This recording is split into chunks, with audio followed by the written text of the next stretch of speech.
രണ്ടുപേരും മാതാവിന് പ്രാധാന്യം കൊടുത്തു. മാതാവ് എന്ന് പറഞ്ഞാൽ പരാശക്തിയാണ്. പരാശക്തിക്ക് പ്രാധാന്യം കൊടുത്തിരിക്കുന്ന ക്രിസ്തുമതത്തിൽ മാതാവിനെ ആരാധിക്കുന്നുണ്ട്. 11-ാമത്തേത്, രണ്ടുപേരും അത്ഭുതങ്ങൾ കാണിച്ചിരുന്നു.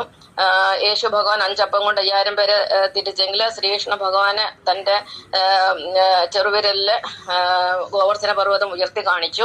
12-ാമത്തേത്, രണ്ടുപേരും ദൈവങ്ങളാണെന്ന് അവർ സ്വയം തെളിയിച്ചു. ശ്രീകൃഷ്ണ ഭഗവാന് ജീവാത്മാവും പരമാത്മാവും ഒന്ന്, അതായത് താനും പ്രപഞ്ചനാഥനും ഒന്നാണെന്ന് തെളിയിച്ചു. യേശുക്രിസ്തു പറഞ്ഞു, ഞാനും പിതാവും ഒന്നാകുന്നു എന്ന്. ഇനി 13-ാമത്തേത്, 2 പേർക്കും ഗുരുക്കന്മാരുണ്ടായിരുന്നു. യേശുക്രിസ്തുവിന്റെ ഗുരു സ്നാപക യോഹന്നാന്, കൃഷ്ണ ഭഗവാന്റെ ഗുരു സാന്ദീപനി മഹർഷിയായിരുന്നു.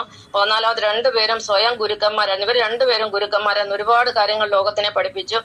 ശ്രീകൃഷ്ണ ഭഗവാൻ ഗുരുവായിരുന്നത് കൊണ്ടാണ് നമുക്ക് ഭഗവത്ഗീത കിട്ടിയത്. ക്രിസ്തു ഭഗവാൻ ഗുരുവായിരുന്നുകൊണ്ടാണ് നമുക്ക് ബൈബിള് ലഭിച്ചത്. 15-ാമത്തേത്, 2 പേരും ദുഷ്ടന്മാരെ ശിക്ഷിക്കാൻ വേണ്ടി ആയുധം എടുത്തിട്ടുണ്ട്. ശ്രീകൃഷ്ണ ഭഗവാന് സുദർശനം എടുത്തു, ക്രിസ്തു ഭഗവാന് ചാട്ടവാർ എടുത്തിട്ടുണ്ട്. അന്നത്തെ എന്താ പറയുക, ദുഷ്ടന്മാരായ പുരോഹിത വർഗത്തിന് അവരുടെ നേർക്ക് ചാട്ടവാർ അദ്ദേഹം പ്രയോഗിച്ചിരുന്നു. 16-ാമത്തേത്, 2 പേർക്ക് സ്ത്രീ ഭക്തരായ ആരാധക ധാരാളമുണ്ട്. ശ്രീകൃഷ്ണ ഭഗവാന് ഗോപിമാരും യേശുക്രിസ്തു ഭഗവാന് ധാരാളം കന്യാസ്ത്രീകളും ഉണ്ട്. ഈ ഗോപികമായിട്ട് പുനർജന്മമാണ് കന്യാസ്ത്രീകൾ എന്ന് പറഞ്ഞാല് ഹിന്ദുക്കളും വിശ്വസിക്കത്തില്ല, ക്രിസ്ത്യാനികളും വിശ്വസിക്കത്തില്ല. എനിക്ക് ഇവരെ വിശ്വസിപ്പിക്കണം യാതൊരു നിർബന്ധവുമില്ല.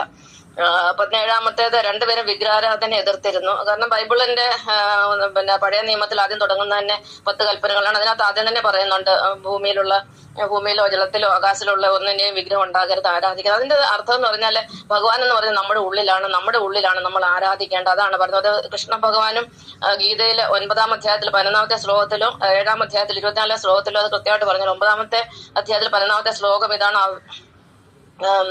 അപജാനന്തിമാ മൂഢ മാനുഷി തനുമാശ്രിതം പരംഭാവം അജാനന്ദം മമ ഭൂതം ഹൈശ്വര്യ. എന്റെ പരമമായ സത്യത്തെ അറിയാത്ത മൂഢന്മാര് എന്നെ വിഗ്രഹങ്ങളിൽ ആരാധിച്ച് എന്നെ അപമാനിക്കുന്നു എന്ന് പറഞ്ഞിട്ട് അതേ ശ്ലോകം തന്നെ 7-ലും പറയുന്നുണ്ട്, 7:24. ഇനി ഇതൊക്കെ ഞാൻ ഭഗവത്ഗീത ക്ലാസ് ഒക്കെ ഞാൻ പിന്നീട് എടുത്ത ഓരോരോ ശ്ലോകങ്ങൾ ഞാൻ പഠിപ്പിക്കണം എന്ന് ആഗ്രഹിക്കുന്നു. അതിനി വരട്ടെ.